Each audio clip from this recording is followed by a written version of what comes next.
Bonjour à tous, bienvenue pour la quotidienne du 5 novembre, c'est jeudi et c'est journée dédiée aux élections communales.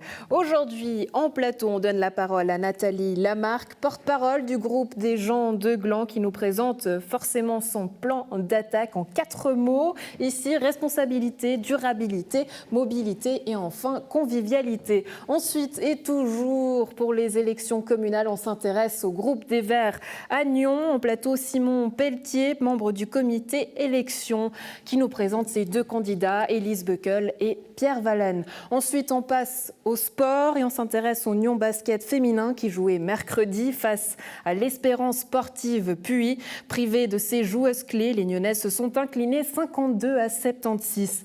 En culture, mauvaise nouvelle pour les hivernales qui ont pris la lourde décision d'annuler leur 12e saison du 25 au 27 février. Covid oblige, bien sûr. Le groupe Jean de Gland dévoile sa ligne pour la campagne en vue des prochaines élections communales en 4 mots: responsabilité, durabilité, mobilité et convivialité. On en parle avec vous, Nathalie Lamarque, bonjour. Merci d'être avec nous. Vous êtes la porte-parole du programme, alors expliquez-nous comment est-ce que vous avez choisi ces 4 mots. Alors en fait, on s'est réunis il y a un petit peu plus d'1 an, on a créé un groupe et on a réfléchi à notre programme électoral pour les prochaines municipales. Et notre ADN nous a rattrapés parce que nous travaillons depuis la commune. Nous n'avons pas de parti politique au-dessus de nous. Donc on s'est rapproché des Glandois et on leur a demandé qu'est-ce qu'ils aimaient, qu'est-ce qu'ils n'aimaient pas, quelles étaient leurs propositions, comment ils se projetaient pour les prochaines années.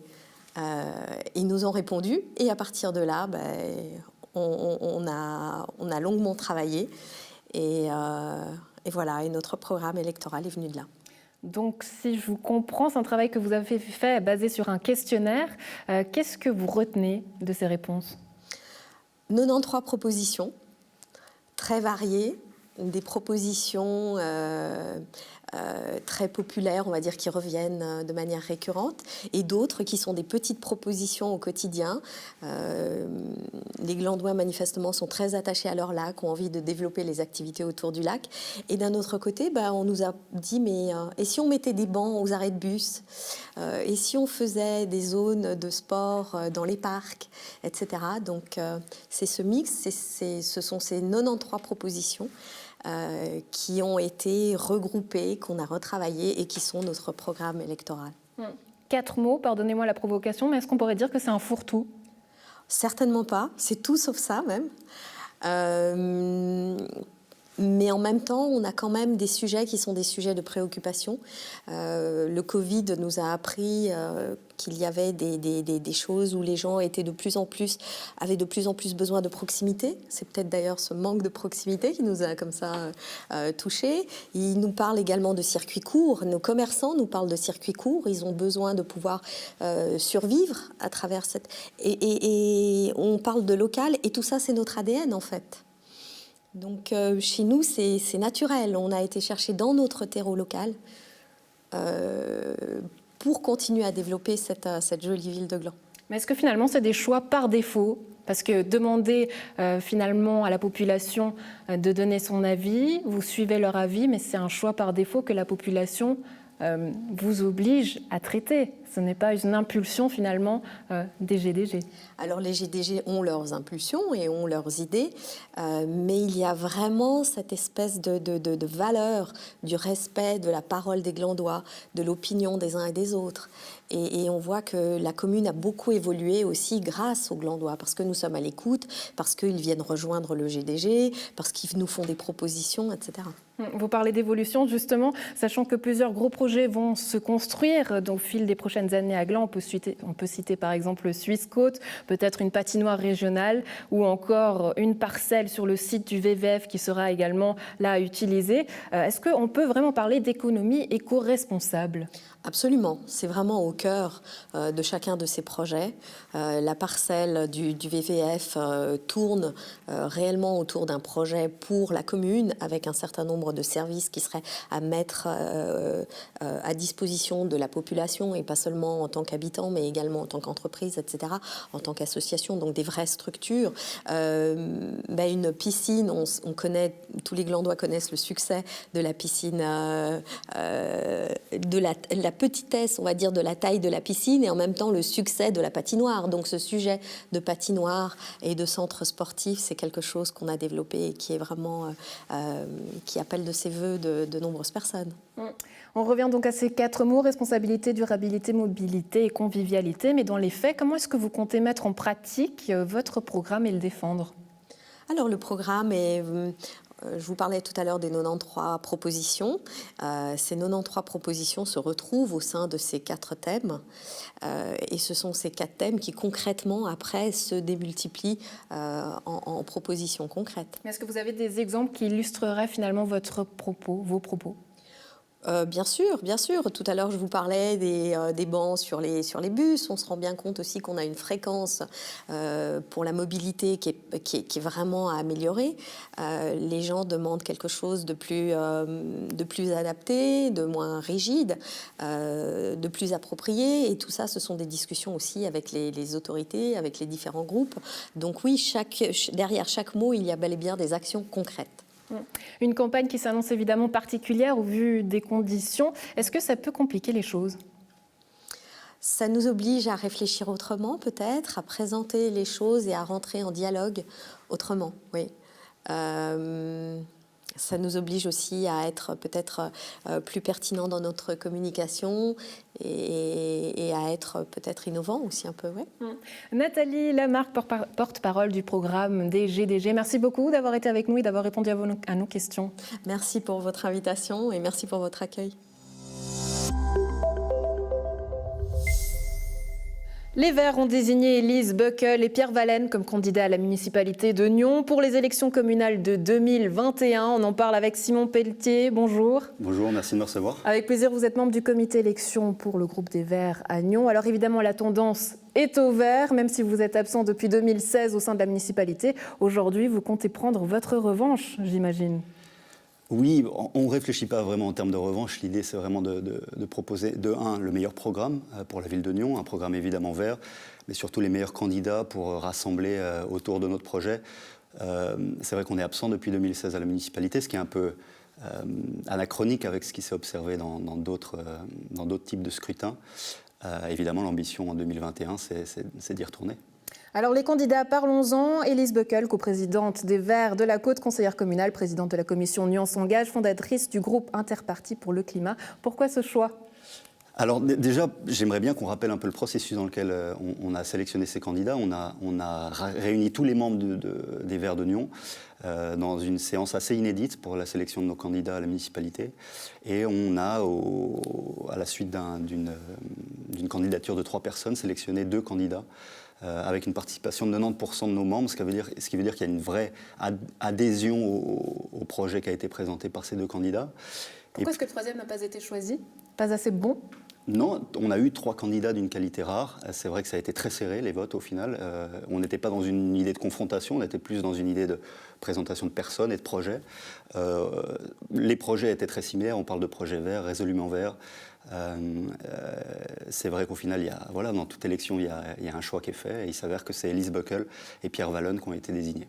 Donc Élise Beukel, pourquoi ce choix ? Élise Beukel, c'est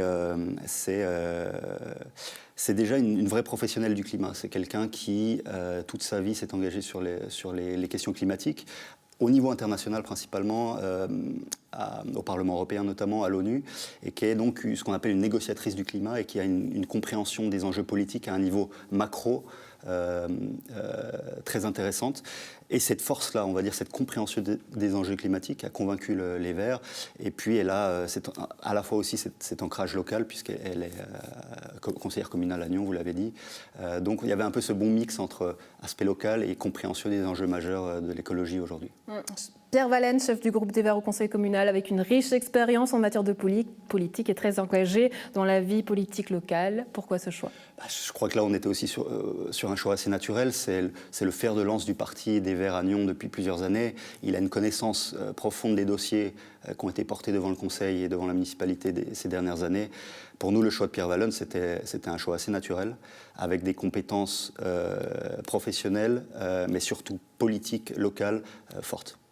Aujourd'hui, quelle est la stratégie avec ce double ticket ?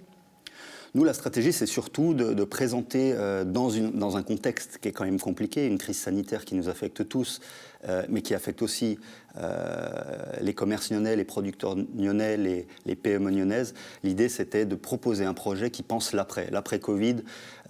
Comment est-ce qu'on imagine le monde d'après ? Et le monde d'après, pour nous, et on en est convaincus, c'est que la relance économique, elle doit amener à un monde vert. Voilà, une relance économique verte, comme on aime l'appeler. Notre stratégie, ça sera de parler sur le monde d'après. C'est ce qu'on prône depuis longtemps au sein des Verts, c'est comment est-ce qu'on imagine une société d'après qui, déjà, en termes de changement climatique, prenne les mesures suffisantes, mais en termes de relance économique, prenne des mesures qui fassent sens dans cette lutte contre le changement climatique. Aujourd'hui, dans ce communiqué, vous présentez les deux Pierre Vallenne et Élise Beukel comme complémentaires. Autrement dit, est-ce qu'il faut que les deux soient élus pour que ça fonctionne ? Alors l'ambition, c'est évidemment qu'on place tous nos candidats à la municipalité. Donc ça, c'est vraiment l'ambition des Verts en 2021. Je pense que le contexte l'exige. Quels sont les sièges que vous visez ? C'est la question. On ne vise pas vraiment de sièges. Nous, on a une dynamique de rassemblement. L'idée, c'est de rassembler autour de notre projet pour placer nos candidats. On n'a pas identifié le siège auquel on s'attaquerait. Donc toutes les formations vous conviennent ?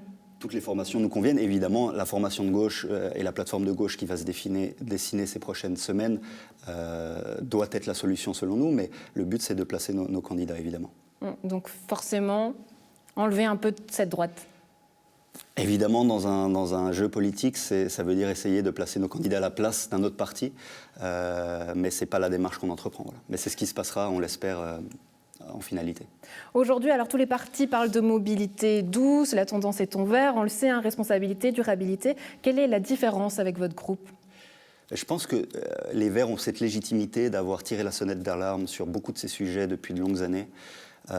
Et on réalise maintenant qu'on parle de vague verte. Soudainement, certains partis s'inventent des programmes écologiques. Lesquels ? Je ne vais pas citer de partis, mais on va dire que la plupart des partis traditionnels qui n'avaient pas forcément de plateforme sur le climat jusqu'à présent, soudainement trouvent un intérêt à installer quelques bornes électriques ici et là pour se donner le label vert. Nous, on a cette légitimité de la lutte contre le changement climatique depuis toutes ces années, qui doit se faire au niveau local, on en est convaincus. Et en ce sens-là, je pense qu'on est les acteurs naturels de ce changement au sein de la municipalité. Toute l'élégance politique suisse de ne pas trop donner de nom, mais on aura compris les sous-entendus. Merci beaucoup d'avoir été avec nous, Simon Pelletier. C'est un plaisir, merci à vous. Le Nyon basket féminin peut toujours pratiquer son sport favori et il l'a fait pas plus tard que mercredi soir contre Espérance Puy Basket. L'équipe de Fran Leon Sedano s'est inclinée sur le score de 52-76. On regarde le résumé du match. Après sa victoire le week-end dernier à Aarau, le Nyon basket féminin avait à cœur de confirmer ce soir au Rocher face à Puy. Mais malheureusement, ça ne s'est pas passé comme prévu avec une lourde défaite. Fran, comment est-ce qu'on explique cette mauvaise performance de l'équipe ce soir ? La première chose, c'est que c'est très compliqué de maintenir le niveau de concentration tous les jours parce que tu ne sais pas avec cette situation qu'on a si tu vas pouvoir jouer le prochain match, si tu vas être en quarantaine, si tu vas pouvoir entraîner bien. Et aujourd'hui, on n'a pas été capable de jouer contre le jeu qu'il a proposé, qui propose tout le temps l'équipe de Puy. Oui, venons-en à ce jeu. On a vu deux styles. Une équipe de Nyon très collective comme à son habitude et une équipe de Puy qui misait plus sur les individualités. Oui, c'est ça. Non? Et nous, on a une philosophie très claire depuis des années. Et on joue contre une équipe que la première qui a le ballon, il shoot très rapide. Il base tout son jeu dans les 2 contre 1 rapides. et les actions de coast-to-coast tout le temps. Et c'est très compliqué de s'adapter à ça. L'équipe a eu de la peine à rentrer dans le match. Après le premier quart, il y avait pratiquement déjà 10 points d'écart. Ça a été difficile puisque vous n'avez jamais su recoller au score après. Ouais, on a essayé jusqu'au bout de recoller au score. On s'est donné à fond, on a changé les défenses. Là, à chaud, j'arriverai pas trop à dire qu'est-ce qui a pêché. C'est sûr qu'on avait un manque d'énergie, un manque d'intensité. Et ça s'est vu sur le terrain ce soir, quoi. Ce manque d'énergie, est-ce qu'on peut l'expliquer par le fait de jouer à huis clos, sans public, sans encouragement hein, finalement qu'est-ce que ça change? C'est vrai que c'est la première fois qu'on joue complètement à huis clos. Et c'est vrai que dans un match de basket, on a besoin de l'équipe, mais aussi de l'énergie du public. Et c'est vrai que ça fait une ambiance assez lourde. Oui, et la situation fait que l'équipe n'a pas toutes ses joueuses aussi.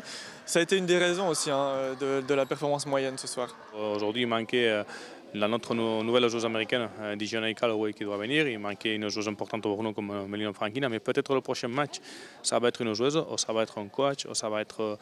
Alors il faut s'adapter à ça et pas changer le jeu pour vouloir gagner à tout prix, sinon continuer avec le travail qu'on planifie depuis le commencement et offrir un bon basket et jouer bien et essayer de donner tout, même avec les circonstances qu'on va se trouver. Difficile pour nous, difficile pour tout le monde. Et au vu du score large en fin de match, Fran a fait participer un petit peu tout le monde à ce match. Victoria, tu as fait ton premier match à domicile avec l'équipe de Ligue Nationale A. Et en plus, tu as même marqué, ça s'est bien passé. Exactement, j'ai été très, très contente de pouvoir rentrer dans cette rencontre et puis pouvoir avoir l'occasion de pouvoir mettre ces 2 points. Ça fait du bien au moral et puis c'est toujours ça de prix.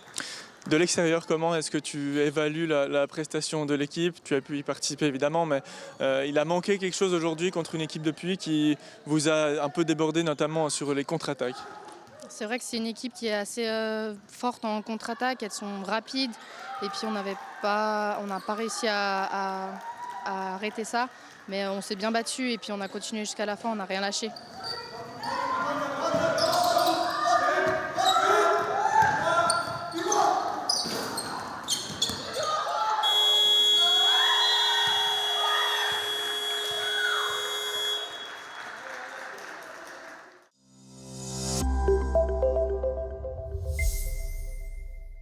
Le festival Les Hivernales n'entrera pas sur scène cet hiver. Le comité a pris la décision d'annuler la prochaine édition. Covid oblige. Isabelle Guignet, bonjour. Merci d'être avec nous. Vous êtes la chargée de relations presse pour le festival. Alors, quand est-ce que le comité a pris la décision d'annuler cette 12e édition? Alors, on a pris la décision la semaine dernière, tous ensemble pour notre séance quotidienne. On fait une séance par mois environ. Et là, on s'est dit c'était le moment de prendre une décision. Est-ce qu'on avance ou pas?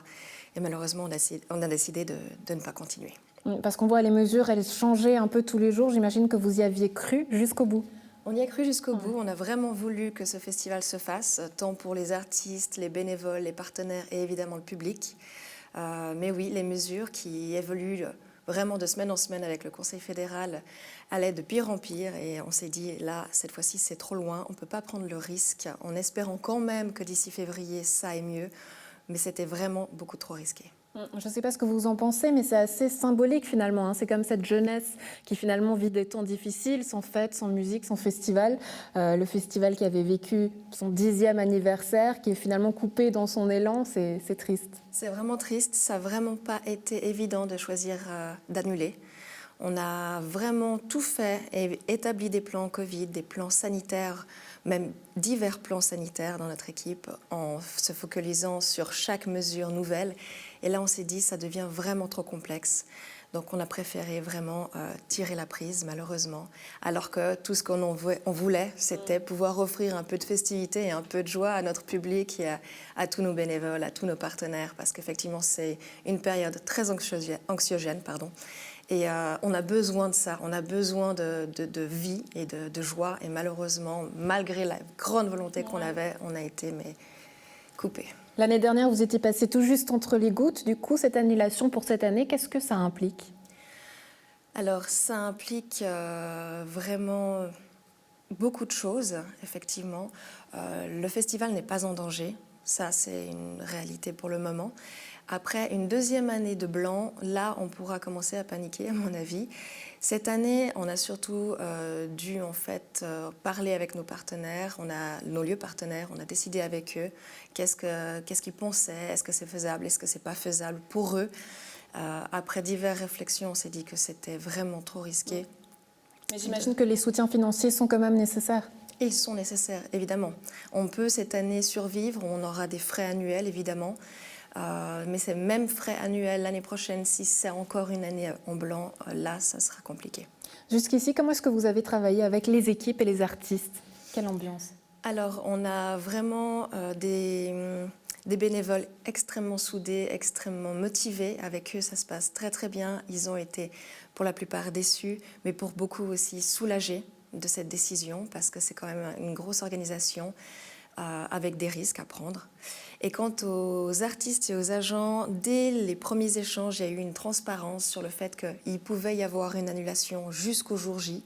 Les artistes, eh bien, c'est devenu un peu leur quotidien, les annulations, ils le savent. Ils ont tout de suite compris et ils ont tout de suite été dans le soulagement de se dire que cette année, c'est pas possible, mais l'année 2022, ils seront là.